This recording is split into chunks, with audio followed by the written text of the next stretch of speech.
And, and we're live. Hello, everyone. Welcome back to another stream here at Roundabout. We have another guest artist here, Ryan Stayton from Hive Mind. We're also joined by Sean Stewart and Daniel Hurton, as always. How are you, Ryan? Great. How's it going, guys? Thanks for including me. Yeah, no, it's going well. We're now in our second week of Bump In. And we're still on schedule, which is always great. Great.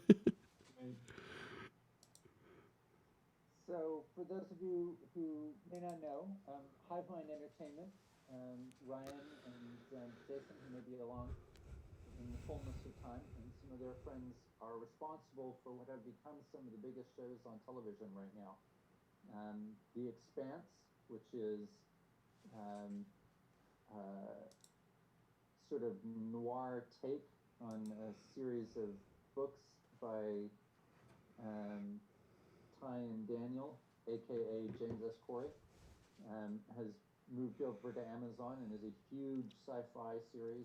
Um, One of my favorite pieces of science fiction on television in a long time. And of course, this year's biggest TV show in the world, The Witcher, also started with you guys going and saying, hey, well, you tell me the story. Like, it's a video game based on some short stories in Polish. And one day you woke up and thought, that's got a huge worldwide TV hit written on it. Tell us a little bit about that. Yeah, gosh, would that it were quite that easy.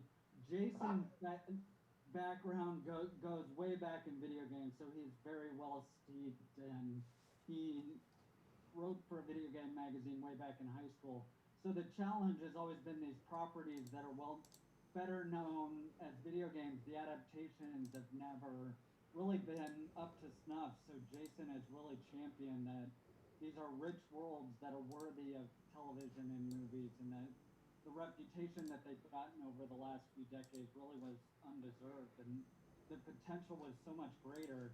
And like you pointed out, it started as this eclectic Polish book series.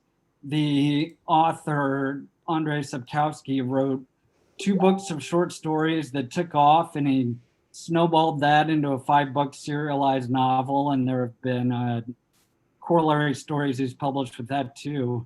So when it came to us a good 5 years ago, which gives you some sense of the long cycle of development to when a project comes to us, and then Dare to Dream it actually gets on screen can take 5 years or even 10 years or sometimes even longer.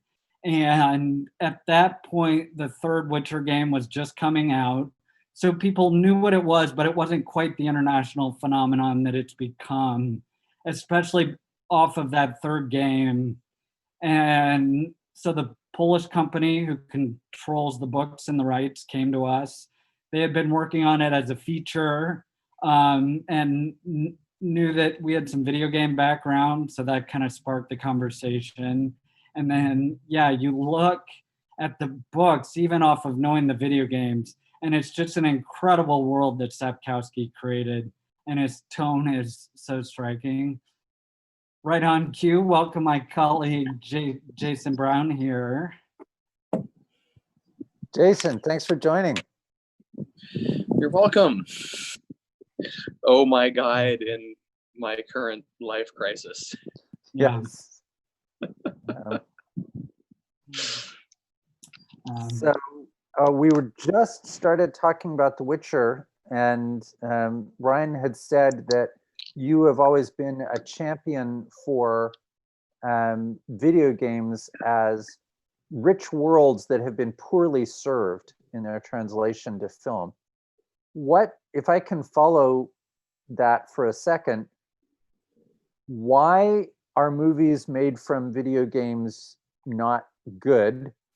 Are there systemic reasons that they have underperformed, not box office, just artistically? And what did you try to set out to do with The Witcher to do it differently? Was there anything that you said, here's the mistake we're not going to make with this? Sure. I'll take that as a two-part question.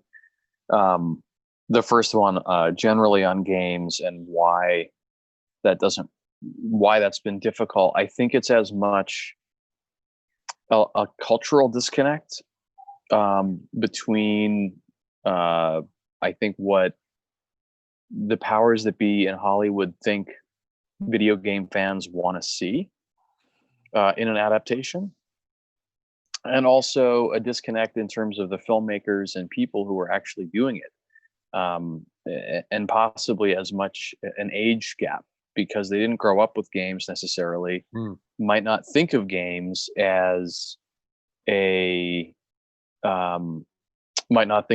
having a rich worlds filled with incredibly deep characters who have their own lives and psyches and integrity.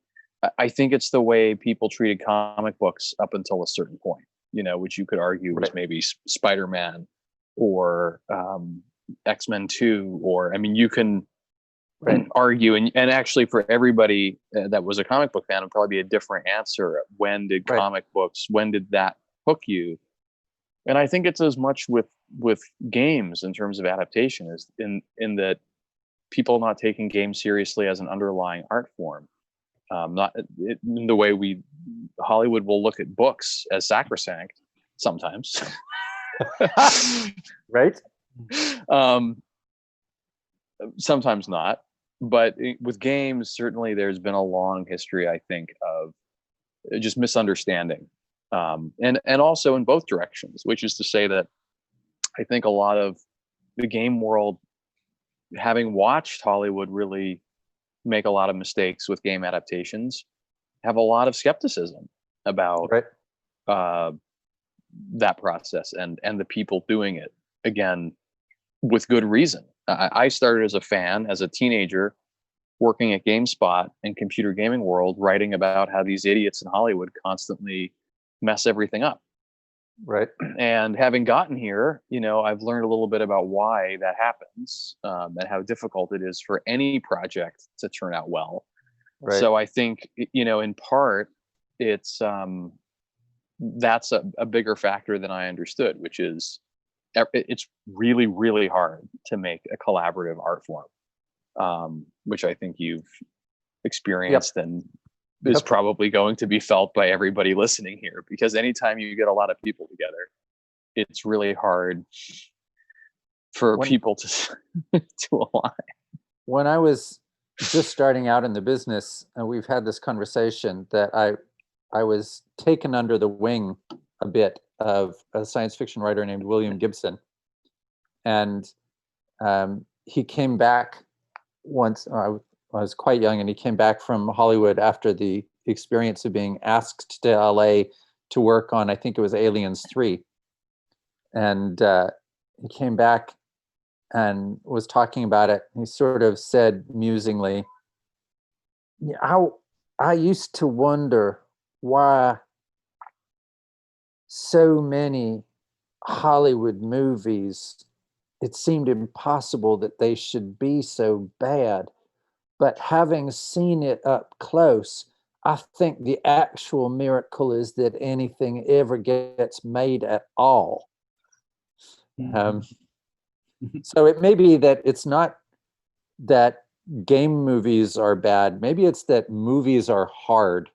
And any extra level of difficulty to make a good TV show or a good film is always going to be hard to overcome. Did you do anything special with The Witcher to try to bridge those sort of cultural gaps? Yeah, and I'd welcome Ryan to jump in too, because he's been with us through the entire development of many different versions of Witcher, because we had taken it out as a television show and everybody passed. It was Game of Thrones was at its height, and they said, we don't want another fantasy project. We took it out as a movie, and then before that could happen, TV came back and said, actually, we made a mistake, and actually it should be a show. So we've been through a lot. Ryan's had a front row seat on it. I think there were two things, one is that throughout the team, there were fans of all of the different incarnations of The Witcher. And we set out from the very beginning to do neither of them, basically. If you consider that there are books with huge fans and games with huge fans, we sat around trying to figure out, how do you not piss each side off? And then eventually it occurred to us to do neither of them and something different, but yet that speaks across the aisle, hopefully, to both. And because of its own difficult process, it's so imperfect along the way that also everyone would have something to complain about, because we got plenty wrong.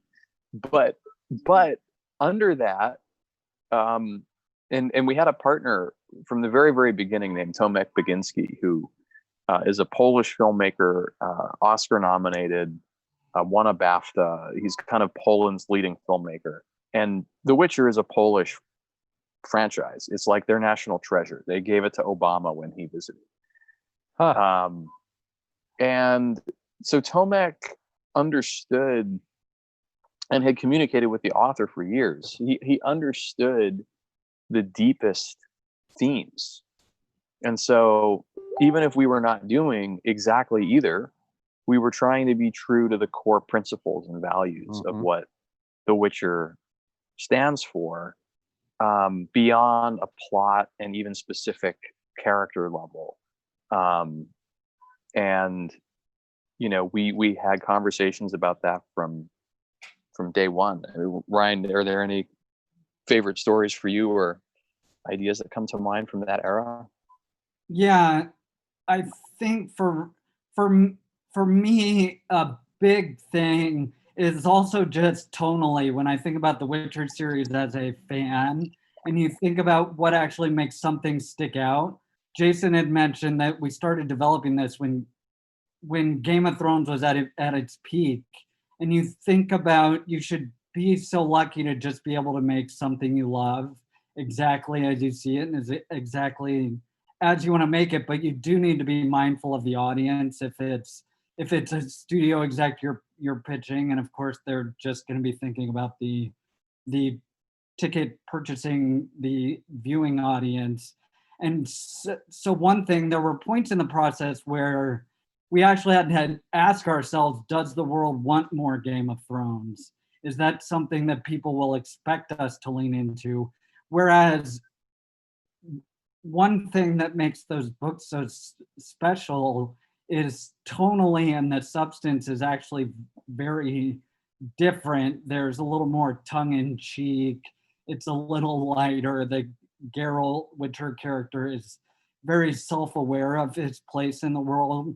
And while the politics of the world are as complex as Game of Thrones, it doesn't really go into the academic depth and detail of the history in every single corner of the kingdom. It's very much focused on the characters. So a big part of the creative process was drilling into what makes it special, unique, what makes it different, what really got it its fan base, and what makes people come back to it for more. That really helped it pop once we get out. Very, very, very well said. It was like not being afraid to just be what we were. Yeah. Yeah. I think every artist struggles with that, right? Like it's the old story about William Faulkner trying to write books with important literary exciting people living in important literary exciting places like London and Paris. And of course, nothing mattered until he started writing about Mississippi. At the end of the day, we are who we are. I keep waiting to be the sort of person who can write serious literary fiction that does not need any sword fights in it. And I've been doing this for 35 years and somehow the sword fights keep sneaking in one way or the other. One of the things so we're doing this play at NIDA, Roundabout, which you've heard me talk a little bit about in the context of other conversations. And we're coming up to about 3 weeks from going live, which means they're doing what in Australia they call bump in, what the Royal Shakespeare Company calls fit up. Basically, they're going into the sets, they're hanging the lights, they're wiring the wires. And we're all doing this under the shadow of COVID-19. So when we were talking just sort of in the green room before going on, Ryan said that you guys are about to start shooting again. True-ish, or I may have misunderstood that. So I'm wondering a little bit about what is that process like in the COVID-19 world? What kinds of different things do you have to do to make cinema in this age? Well, to quote our showrunner, you take all the fun out of production. Good first step. No, everybody is, first of all, separated between what's called the set, which we understand, but separated between the set and the stage, separated between the stage and the office, and then not present at all. And basically everyone's default position is not present, off, completely not part of any of those ecosystems. Meaning if you don't have a direct need to be somewhere, you're at home joining by video conference. So really it's like by invitation only for every particular segment of the crew, whereas normally you get everyone together so that you can be on the same page. So I think we're very lucky that we're a returning show. Everyone knows each other. You're not creating relationships. Well, you are, because there's some turnover in the crew. We're actually in a different place than we were last time, but a lot of the principles are all the same. So there's a core leadership structure that everyone knows each other, knows how to work. I'm not going to be there. Neither is Sean or Ryan from HiveMind. We're going to have nobody there, just because that's the way it is at the moment. But the actual protocols are, I think, 100 pages long and involve pods for, 3 or 4 people are in a pod together. Those are the only people they can interact with. In other words, come between 6 feet, masked, gloved. Everything is laid out such that there are even like spaces put into offices that you can't get any closer. So it's laid out to make sure that there's, no interaction that isn't absolutely vitally necessary. And that's just the tip of the iceberg in terms of the way it works. So,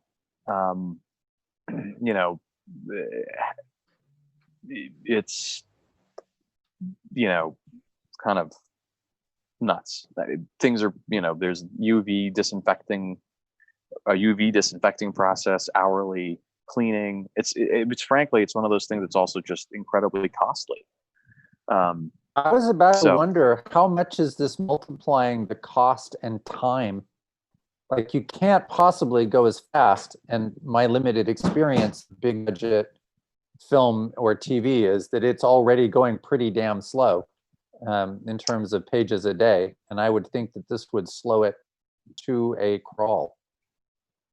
Well, interestingly, what they're saying, we start shooting hypothetically mid-August. So we'll see what happens once cameras start to roll. But so far, the reports from the ground have said that actually some things are faster because the size of the production has gotten so big that there's a certain amount of people herding that goes into it. I mean, it's staggering when you go on these giant sets, just how many people there are. So the size, by coming down, resembles a little bit more of an indie shoot, just with much bigger sets. So what they're finding, even though we've actually budgeted to go way up in time and cost, they're finding that some things are actually moving a lot faster just because of the specificity of the people who need to be there being there, which is a good reminder that more people doesn't make things go faster.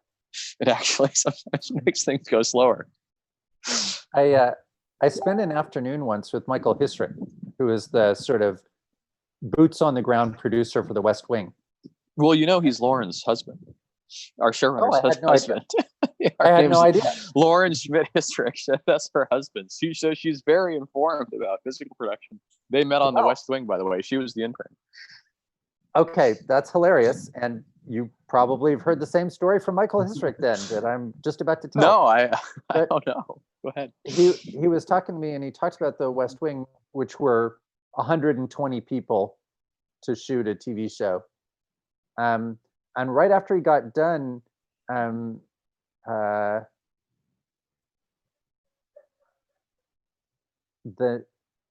Steven Soderbergh came up and said, "Let's make a movie. You and me and 4 other guys in a van. Let's shoot it in a week." And it was like, "You can't." And son of a bitch, they did. And Soderbergh said, "Trust me, it's going to be great. You're going to enjoy yourself and you're going to have a freedom that you just don't have when you do things the normal way." And Michael said it was, I mean, there are still reasons you do things the way they were doing things, but it was very eye-opening to go, like, Steven Soderbergh is one of the world's great directors, one of the world's great DPs, and one of the world's great editors. So that's sort of cheating. But And one of the world's great producers. I'm obviously from that story, right?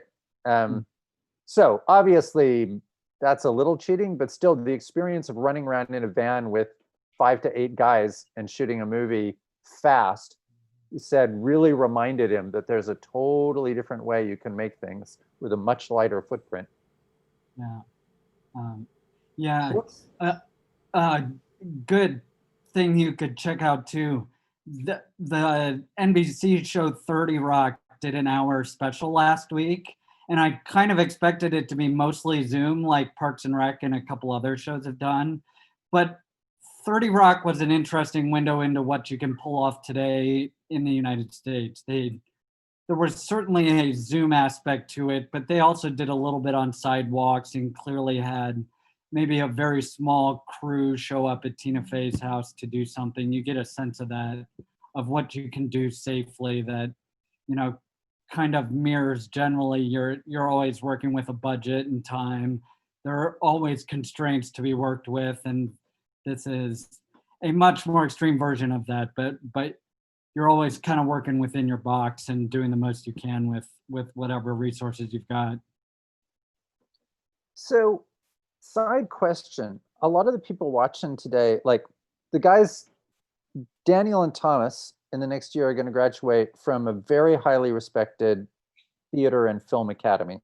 And they're going to go out into the world, which the world of theater has just had a giant meteor, strike and essentially eradicate one way of doing business for the foreseeable future. So there's a premium on being able to make work that is light on its feet, that's flexible, that doesn't cost $70 million. You guys have been in this game for a long time, and you're very accomplished at crawling up like a couple of unarmed Jedi into the giant Imperial walker that is Hollywood and making it do things. But if you were starting out right now and you didn't have a ton of money, what are some things that you've learned about what would be a good way to start making projects? Because I believe that you have to make stuff. Like whatever else happens, you have to go make work. But are there things that you've learned about things that are more successful or less successful that can go with a lightweight sort of approach, or examples that you think are very successful of that?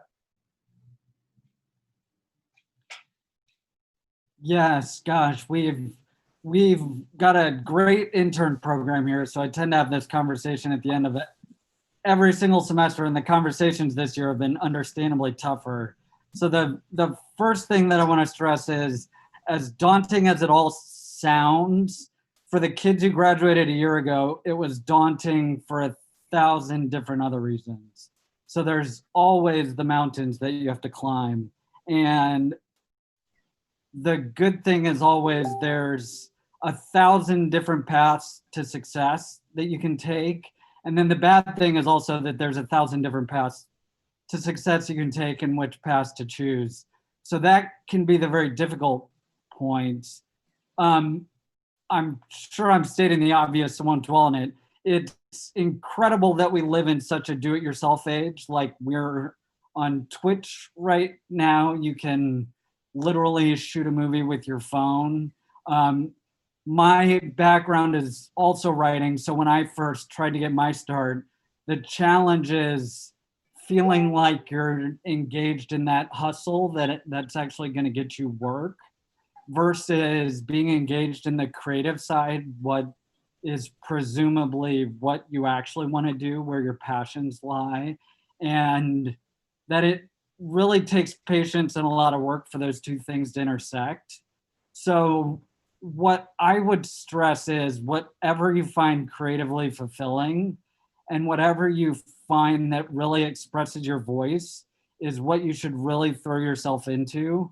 And if that's shooting, like you see Sarah Cooper in the course of this quarantine, who was an up and coming, and I can only imagine struggling comedian, and quarantine happens and she really found a clever way with just shooting videos of herself to do her own thing. Even on TikTok, people are so creative on TikTok, families and young kids, that there's so many places, and there's some consideration to building your brand or whatever that is and how to get eyeballs on it. But first and foremost, you've really got to do something that you love enough to want to share and to think that it best represents you putting your best foot forward. Yeah, I think that those are really wise words, and I would just maybe add that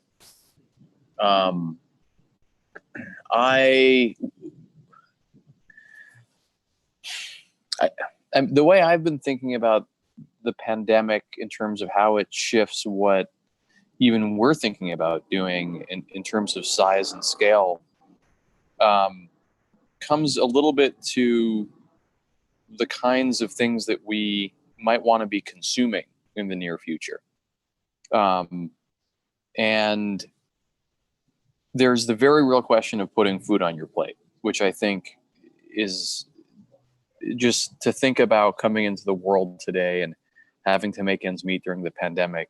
My heart goes out to really everyone. And I think there needs to be a lot of support given from the community for artists who are emerging into this, and us figuring out ways of mentorship and connection that might have been in some ways easier before, but that I think we need to do a better job of anyway.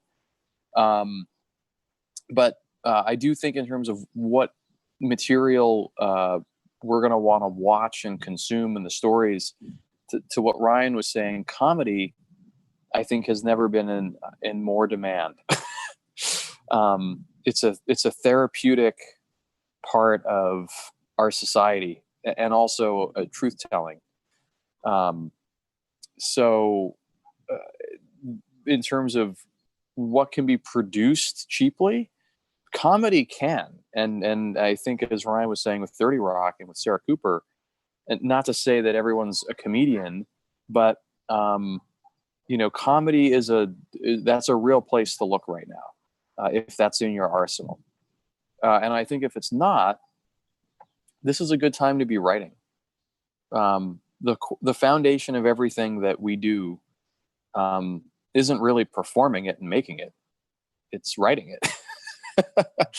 And so I know saying this, it's easy for me to say as a producer, because writing is one of the most extraordinary crafts that exists, far harder than what I do on a daily basis. But I think if there is a way to use this time to find your voice while making ends meet, to work on the craft of storytelling on the page, even if you can't perform it right now, the tools you can learn as a writer and the development that can come from that, whether it manifests in material you perform now or simply stories that you're able to tell once the world restarts, I think it's the greatest, one of the greatest things you can do during this period. That prompts a couple of responses from me. One is, you should know that we're putting on an interactive farce in 3 weeks that will be streamed on Twitch, and we invite you to come see it. Because yes, comedy and alternate venues highly in mind. And it's also pretty inexpensive to make if you have 15 or 20 people working tirelessly around the clock for free. So, you know, the various stages of inexpensive. The other thing is, speaking as a guy, as you guys know, my relationship with Jason goes back a long, long way, because he read a book that I wrote years and years ago, and we sort of met over that. So I started as a novelist, and one of the things I always thought is, I thought about being a director, because I had friends who wanted to. I have a cousin who always wanted to be a director. He's actually one of the world's authorities on Hitchcock. He's written some important books about Hitchcock. But when we were starting out in our 20s, he wanted to be a director. And to be a director and to be a writer are very, very similar, except with one, you need several $1 million of someone else's money. And in the other, you need a ream of yellow paper. Life is good to be a writer, and that it's very hard to stop us from doing anything. And the cost of entry, even painters have to pay for paints. No artist can work as cheaply as we can, which is a gift when nobody else is paying you. And that is the way that you tend to start out. That's a real advantage. Mm-hmm. Let me ask some other questions about, so a certain number of the people who are watching are actors, performers. How do you end up, what is the process of being cast in one of your shows? And what is the process of casting? For instance, I know that The Expanse, which is a show that I love, that you guys made from books written by a friend of mine in part. I assume the gathering together of that is done in LA. I think some of the shooting is done in Toronto, or has been.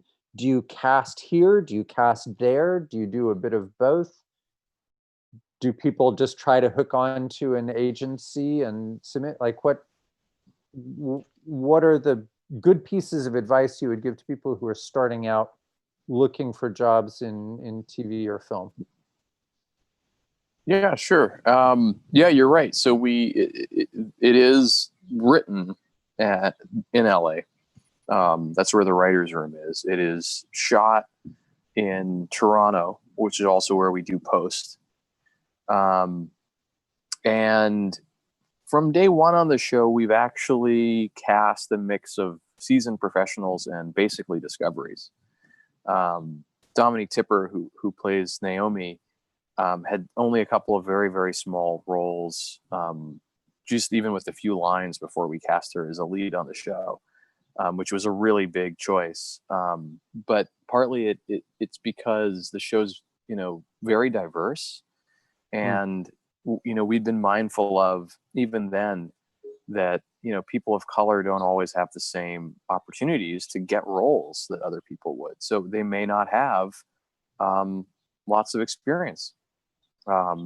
It's just, there aren't roles that allow that in the way that, some other people have that advantage. So we've always tried to just be very, very open in terms of where talent comes from. When we were casting Bobby, we had casting directors all over the world, including out of Australia and New Zealand. And we cast Bobby out of New Zealand. She had been on I think a soap on TV and a few other small parts. And she also she's had amazing. Amazing, right? So it just goes to show you that, casting a wide net like that can really reveal a lot of extraordinary talent.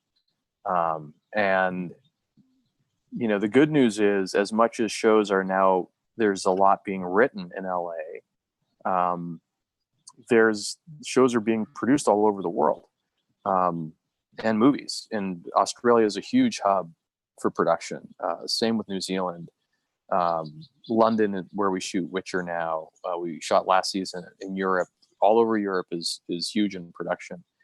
One of the biggest elements is just where they speak the English language. That's why, there's less shot, arguably in Asia, as, we do in Europe and America and Canada and other English speaking nations. You need actors who can speak English well. So if you're, I think one of the biggest tricks with Australian talent is just the accent. We made the choice on Expanse to just have all the accents, to just let the show just, it was something Narain said at the very beginning, our showrunner, that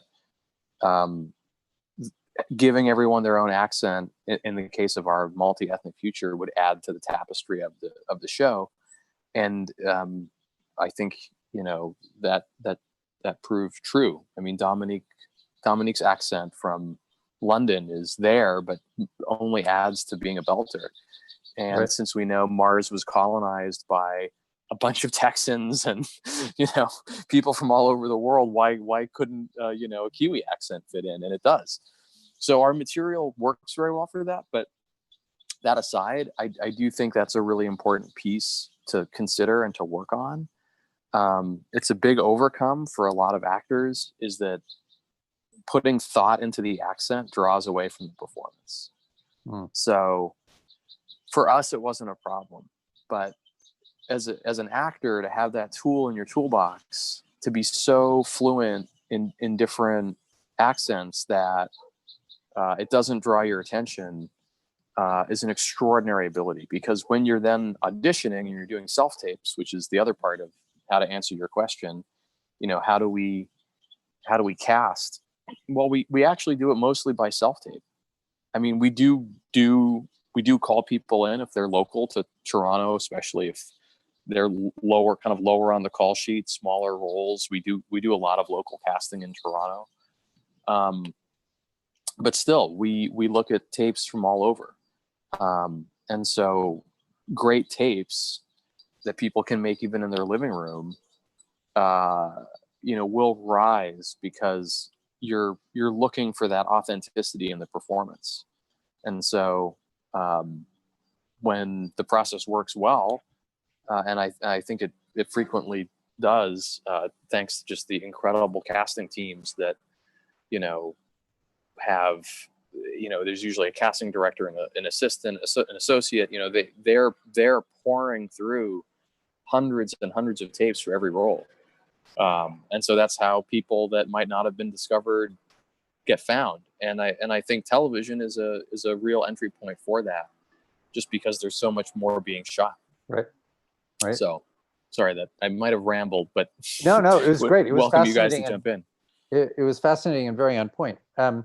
So enough, we've talked a little bit about the show, I think. So the basic concept that there are 6 characters who have to play musical chairs in 3 different bodies in our play, and they keep switching in and out. So the actors have to be able to sometimes be their part, but sometimes be this digital character, and then sometimes they have to be each other.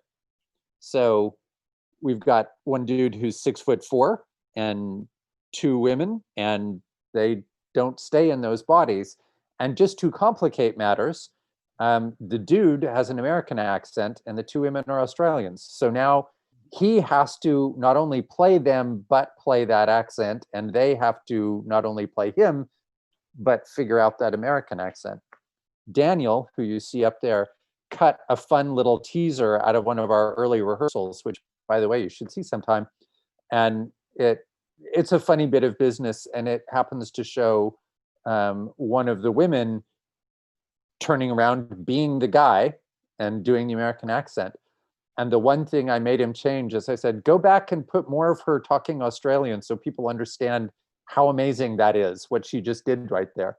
So I got him to put back in 3 or 4 seconds of her being, very Australian, so that you get how magical that transformation is. But I also know from watching them work every day, it takes a long time. It takes energy to keep thinking, am I saying the letter T right? It's hard to get that so internalized that you're just about the performance. I always admire the hell out of those people who, like watching Hugh Laurie go from playing Bertie Wooster to House. Like, what?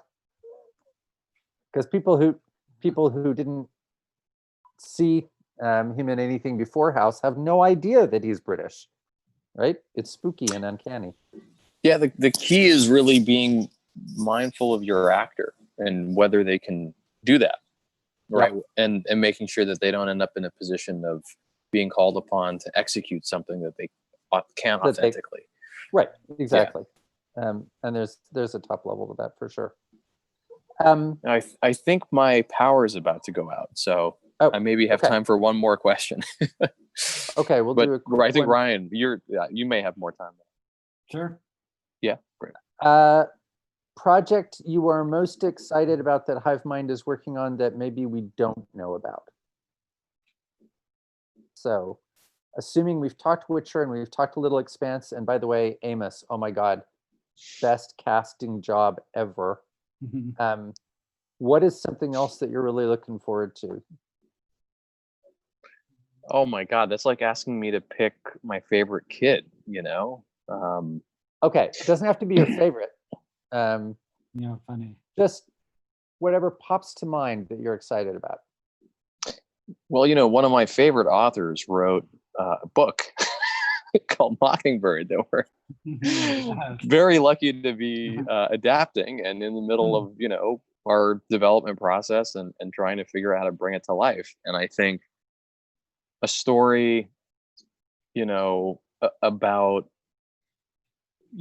a family that's trying to be themselves as the world around them, has other plans and they have to deal with their own, very unique challenges because of their unique gifts. Is a story that I think I'd love to see, and I'm not just saying that because you're here. I honestly thought I was queuing you up for Final Fantasy, but okay, we went in a very unexpected direction. I love that too, but it's I think for me it's each one of these has something so incredibly special that that we get to be a part of it and to help do whatever we can to guide these stories to life. It'd be very hard for me to pick one. Fair. All right. Well, we'll keep Ryan just for a couple of minutes in case there are questions. But I know your power is Ryan going. might have some good some thoughts on your favorites. Yeah, for sure. Just nothing we haven't announced. Yeah, right. I feel like Sean gave me permission to talk about his book, which we haven't announced. Yeah. Certainly, Final Fantasy comes to mind. We also have a very cool project called Gideon Falls, which is based on a great Jeff Lemire comic. Without going too deep, you can Google it. It's got I think it's got a cool, dark X-Files vibe to it. The characters are, for various reasons, outcasts and pariahs, and they all start finding pieces of this mysterious black barn and come together and realize that they can assemble this barn. And that's something that's happened over time. And when it does, horrible evil starts happening, and it opens up a door to a much larger world that goes beyond the confines of what's outside our window. All right. That sounds spooky. Well pitched. Yeah. Yeah. Wild. Yeah, and I'm happy to answer questions until I disappear. Bensley, Daniel, do you have? I We've had a lot of me talking. I have one question, and it comes back to obviously the secrecy of upcoming projects, and I'm not going to try and pry into what they are, but obviously you're working with much bigger teams than what Daniel and I are used to working to. And already Daniel and I have signed our fair share of NDAs, non-disclosure forms, and all that kind of stuff. But how do you keep such big projects under wraps? Like, yes, there's a contract and millions of dollars, I'm sure, with those contracts sometimes. But it's one thing to sign a contract, it's another thing to actually have everyone stay silent. It often truly baffles me. So I'm not sure I've got a great answer other than it surprises me to no end the secrets that such a loose-lipped town can keep sometimes. Yeah, I think in large part it has to do with the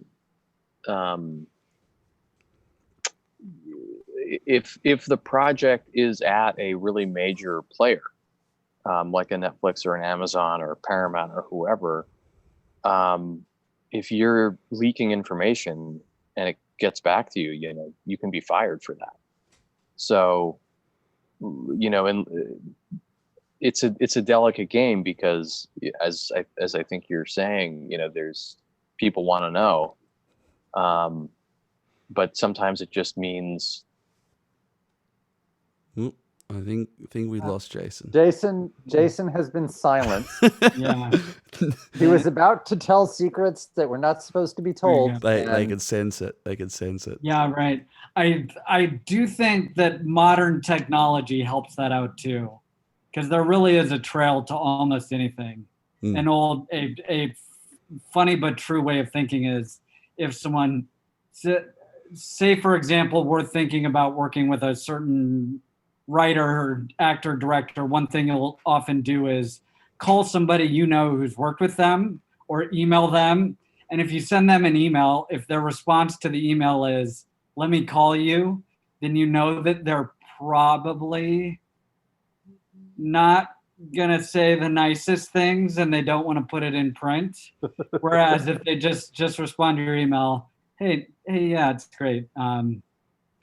Yes. And Jason also, he texted me, he was keen to finish his thought, that another thing you get, and that's very important to us, the company name HiveMind speaks to it, is that we really pride ourselves on putting together a great tight-knit team who gets along great and sort of gets the importance of the project and wants to work together. So that team spirit and camaraderie can really kind of carry you through it too. If people can appreciate the point where any project is, that's to your benefit as well. Just working with the right people. Yeah, I was gonna add to I guess half answer my own question. I guess the passion behind the project also drives, because when you're passionate about something and there's excitement and all that, you want the audience to feel that at the same time. So you're just hinting with things or whatever your strategy for that, marketing for that particular project is. And in a way that kind of keeps the team all on the same thing, because no one wants to spoil it for anyone, I guess. Yeah, of course. And I would say that speaks to your guys and your creative process as well too. You hopefully my background is in writing, and my process was always, I would stare at a blank page until I came up with an idea I was passionate enough to really go in on. Something that you could spend, it ends up being weeks and months and dozens or hundreds of hours that you're working on one given thing. And so hopefully you can find that passion, and that can be what keeps you engaged as much as anything else. To tell a story from the other side of that fence, this world, the Hollywood world, which does like its secrets to a degree that I find sometimes slightly inexplicable. I wandered into, because I got hired to work on this thing that turned out to be attached to the Spielberg film AI that became the first alternate reality game. And that went really well and was well received. And at the end of it, or as it was winding down, some of the people at DreamWorks reached out and said, hey, we're thinking of maybe doing some kind of a retake on Forbidden Planet. And do you have any thoughts? I was like, and I went and watched Forbidden Planet, and it's like The Tempest, but sci-fi. Do I have thoughts? Sci-fi Shakespeare? Well, yes, I do. But no one had ever told me about this cult of secrecy. Certainly the person who asked me about it never mentioned that it wasn't the sort of thing you should talk about. So I happened to be chatting the next day with someone who blogged frequently on a news site called Ain't It Cool News. And I said, hey, I got this fun thing to think about Forbidden Planet. And 17 minutes later, my partner was hearing from an extremely angry, very, very, very powerful person who now runs one of the largest franchises in the world. And he was reduced to defending me by saying, come on, he doesn't know anything. He's a writer, which kind of worked. Yeah, of course. But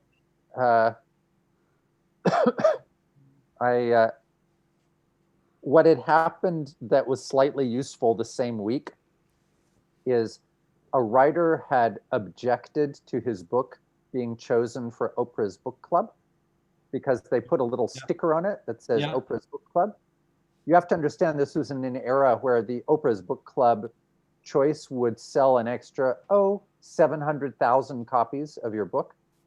And so when he announced in print that he didn't like the idea of them putting that sticker on his book, that was a thing. And a lot of pressure was brought to bear, asking him to, fix this problem. So he gave a second interview in which he said, I guess I wasn't fully appreciating that, Oprah is literally a hero to so many people. Like, not to me, obviously, but there are a lot of people. And this came out in print. And so the person talking to the unnamed powerful executive said, see, look, writers, they just don't know any better. So that was how I escaped. But it also taught me to be very discreet unless someone clearly signals that I'm allowed to talk about this. Yeah. That's one of my all-time favorite books that you were talking about. I know what book you're talking about. But there's definitely a level of professionalism. You think about one of the best examples of a leak I can think of in the last 5 to 10 years is Quentin Tarantino's Hateful Eight script was starting to go around town. And I can tell you, one thing, when you start to get connected and have friends in the industry, it gets increasingly easy to get your hands on various scripts. But there's still, I have never seen a Marvel script in all of my days here. I've never seen a Star Wars script, anything like that. But with the Hateful Eight, you have to send the script out to go to talent, et cetera, and they'll watermark it to trace it, but someone leaked it. I can't even remember who. You could trace it back to, I think Bruce Dern was the submission, but he's got his team and the assistants, and who knows if an intern got eyes on it or someone left it in the printer or what. But yeah, that leaked, and he said he wasn't going to make the movie, and he did, I think, a public table read and said that's it, and then warmed up to making the movie. So it's a whole thing. If it's not one thing, it's another. Although it is not the first credit I boast about, I am proud to be the author of Yoda, Dark Rendezvous, the only Star Wars novel focused, with laser accuracy on Yoda. And to write that, it was positioned to come out a couple of months before the 6th movie came out, and it had a place in the timeline. So in order to write the book, I had to go to the Skywalker Ranch and read the script for the 6th movie. Oh. So the security involved in doing that is very extreme. As a benchmark, I've also been invited to speak to the CIA. I'm sure it wasn't the most secure part of the CIA, but the building I went to talk to the CIA, much easier and less formal security than getting in to read the script for the 6th Star Wars movie. Amazing. And the script was printed on, you know what, if you live in like, sorry, America, not America, but a place with a really modern currency, it's got metal threads and transparent things and special things that keep it from being Xeroxable. So the script for the Star Wars film was printed on basically that kind of paper with that. So it was like banknotes of Star Wars script. And you could only read it in a room. You could not take it out. You could not have a camera with you while you were in the room. Yeah. You were observed by camera as you were reading it. It was a thing. Yeah. Yeah, I think that people out here can worry about just about anything. That may be first and foremost. When I was working on that, they gave me something called the Holocron, which is a CD drive at that time, a CD with all Star Wars lore on it. And as I was working on this book, it suddenly occurred to me that my CD of Star Wars lore was probably worth more on the street than my car, might have been worth more than my house. And that gave me pause for a moment. Yeah. Any other questions before we wrap up? Daniel and Thomas? Daniel, do you have any?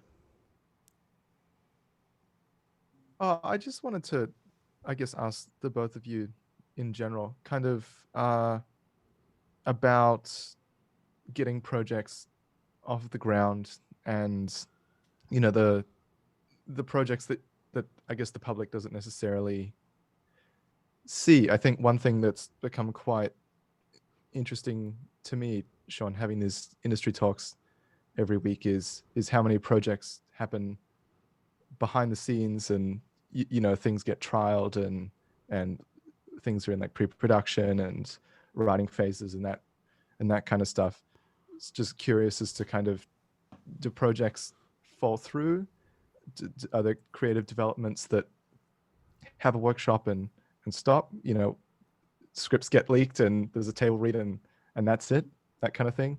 I think maybe that's an interesting discussion because, you know, like Thomas and I, a lot of our friends have random ideas and try to get them off the floor and then drop them and, you know, that kind of thing.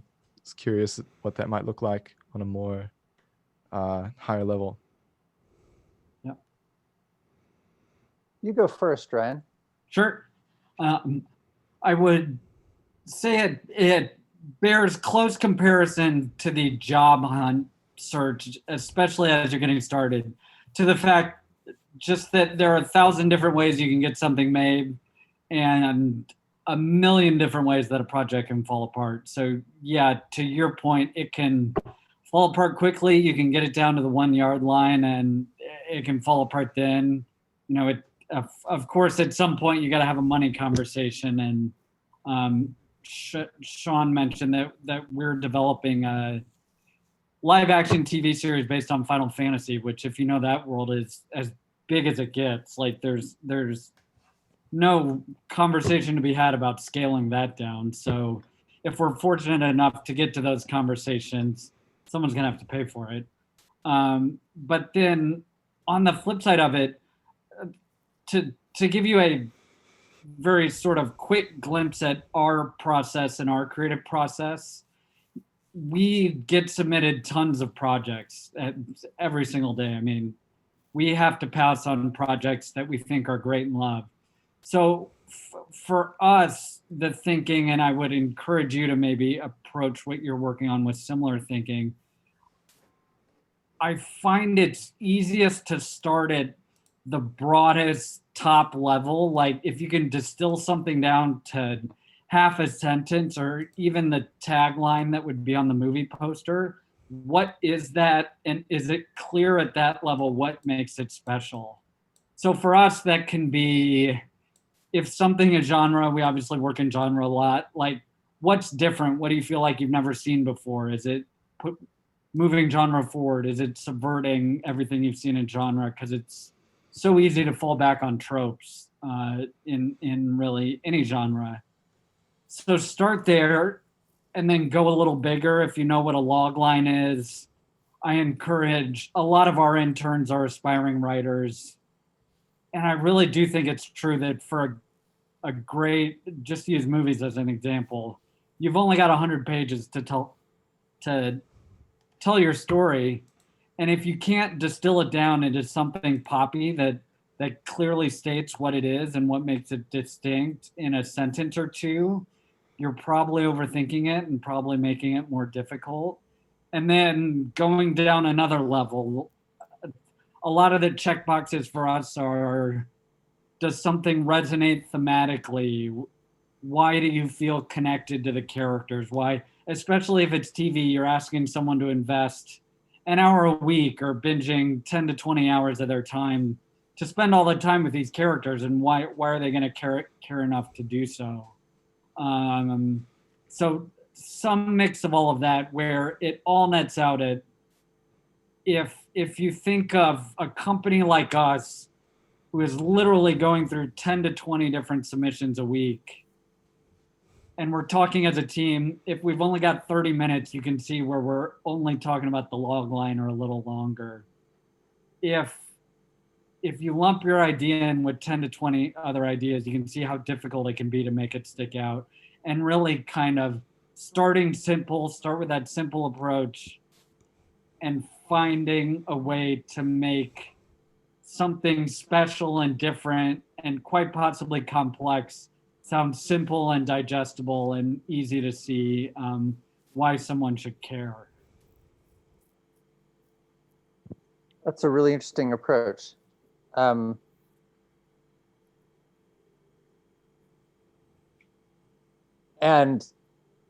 in a lot of ways, very true. The book of mine that has the best log line or the best simple half line distillation is the one that I've never tried to get made. So sometime I should get around to that. It's the fantasy book that's what happens after and they lived happily ever after. So there's a guy who comes out of the sticks and accomplishes a mighty feast and is awarded the hand of the king's daughter in marriage. And that's the end of chapter 1. And the next morning he wakes up and this girl that he didn't know before who thinks his table manners suck. It's like, okay, what next? The thing I would say, Daniel, I'm right on board with everything Ryan said in terms of how do you make a gatekeeper notice you. I worked with another person in TV development who said, whenever you're thinking of buying a show, ask yourself, what am I going to put on the poster on the bus? If you have an image and a 6-word tagline that someone can see a bus go by and think, oh, I want to watch that show, you're golden. If you have an amazing script, but you can't imagine what you would put on that bus, don't buy that show. Not because it's not amazing, not because you don't admire the writing, just because you at least don't know how to sell that show. So the other half of the question, the way I took your question was somewhat different. And I was just going to say, I fail a lot. I make a ton of pitches for things people don't make. When I was doing alternate reality games, I was with a company where we were very successful in making things the world had never seen before that got a lot of traction. And I would say we pitched 7 things for every one that got funded. if not more. So the advice that I give novelists, for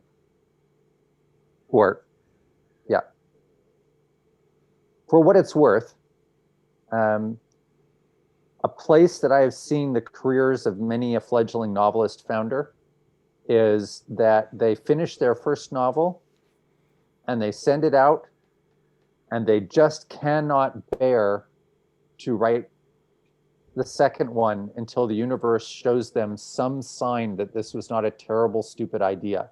They need someone to buy it, and you just can't. Like, you need to be working on the next thing. And in some senses, for me, as a writer, it was important to separate those two halves of my brain. Now, I am the poster child for the other thing, because I wrote 9 books through 6 drafts before I sold anything to anyone. Like, not a movie review, not a short story, nothing. I wrote 9 novels through 6 drafts before I published my first anything, which means I was probably pretty dumb and not good at writing for a long time. But if I had, and it wasn't that I didn't feel like, oh my God, can the universe please show me a sign? But you need to a little bit keep one part of your heart for the work and another part of your brain for the business, but try not to let what happens over here poison what's over here. Because when you get so invested in getting it made, getting that part, landing that thing, whatever, that it stops you from doing the work, then you're in a place that's hard to get out of. At some level, being able to keep the artistic part of yourself a little protected so that it doesn't get poisoned by what the business side of things will do to you. Like, if you want a bad experience sometime, go read reviews on Amazon. Like, you learn early not to do that. And it's part of that, just protecting, you got to keep some part of yourself, your relationship to the work, clean, and not let it get destroyed by the vicissitudes that the business part is always going to throw at you. That's a very artisty way of putting it. In the last few years, I've also gotten better at understanding the business side and understanding how that too is kind of a skill and a craft and a thing that you can get better at. But it took me a while to get there. Yeah, no, that was super insightful. Thanks both of you for that. Yeah, and patience and failing is a big part of it for everyone, and so is getting lucky to a certain degree. So don't write something and it doesn't get published and think, oh my gosh, what a waste of time that was. Like, my journey was somewhat analogous too. I didn't even study film and moved out here hoping to write, having gotten an MFA, and wrote a novel for that, screenplay. At this point, I've probably written 20 scripts, and nothing ever happened with them. And was in the fortunate position to be able to take an internship in development without really any understanding of what it was, or no vested interest in whether I would like it or quite possibly hate it. And thankfully, took an internship in 2013 with Jason and his partner Sean Daniel way back then at the Sean Daniel Company, and just sparked it into them. And the creative process is really a big part of the work that we do. So I still feel like I scratched that itch, even though I'm not a writer per se by traditional definitions. It's funny that it's very, I think Ryan and I would agree that there's a lot of value in just staying in the game, man. Mm-hmm. Like, hang around. Like you said, get lucky, but part of getting lucky is standing at the bus stop for 1,000 days. And on the 918th day, it turns out, the Rolls Royce rolls up and said, oh my God, do you know how to change a tire or whatever? And your moment is there. The other thing is to try to it's very hard when you're starting out. You have a very strong sense of what success looks like, and you're just not always right about that. Yeah. Oddly. So I was asked in late 2000 to early 2001 to come work on the project that would turn into the first alternate reality game that would turn into The Beast and I Love Bees and Nine Inch Nails, and would turn into jobs at Microsoft and Magic Leap and collaborating with the Royal Shakespeare Company and making this play.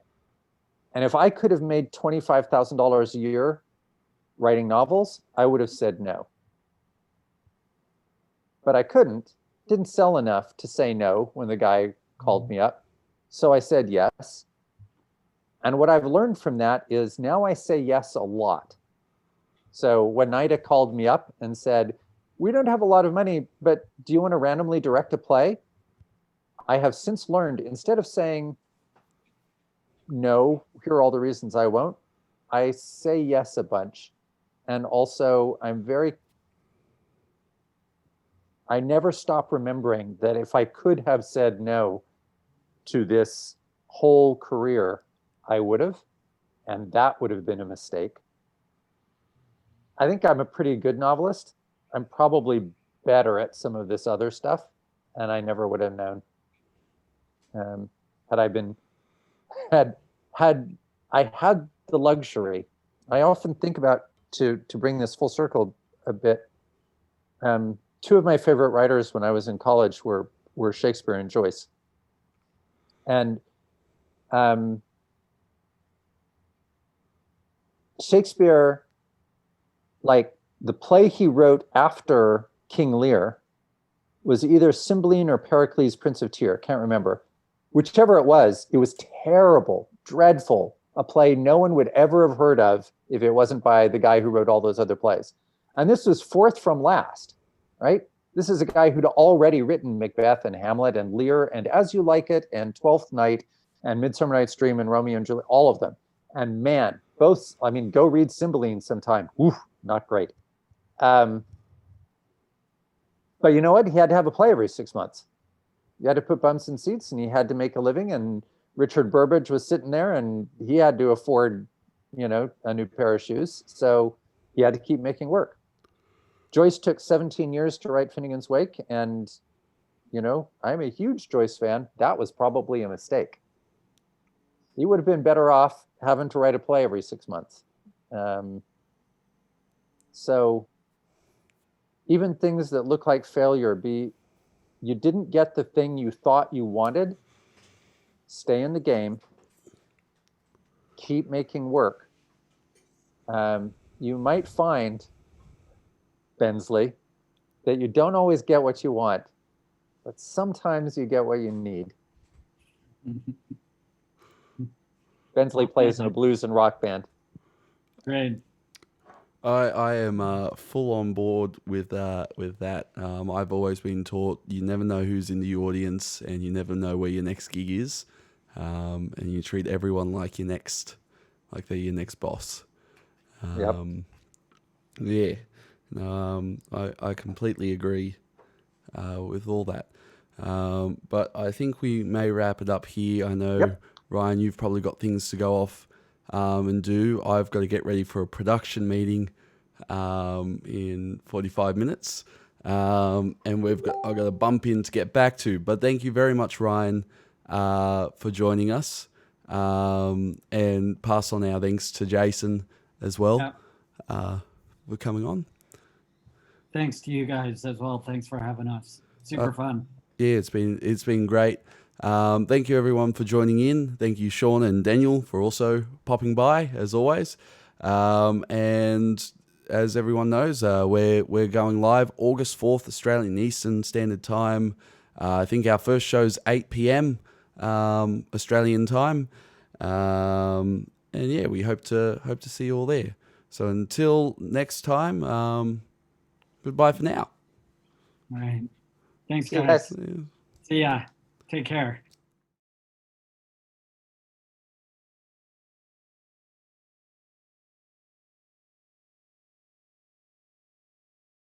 And do it one more time for me. Oh, I take my jumper off. It's not helping. Omega switch pat. Install.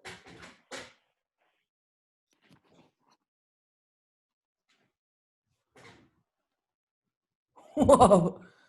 I'm Sam. Sam. Sam.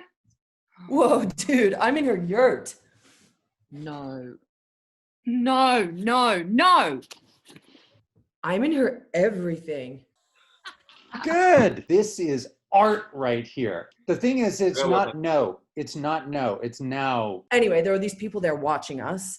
And they were, yeah, watching the stream and talking about us. No, no, no. No. Are you sure Alright. they said that, or is that just something you wanted to get off your chest? N-A-O-U. Okay, well, You know, that's a bit rude. A-U. No, oh hell. I'm Pat. That's pretty good, right? That's the best thing I've ever seen you do, Lee. That was great. Anyway, there were these people there watching us. And they were, yeah, watching the stream and talking about us. What did they say? Oh, dude, just like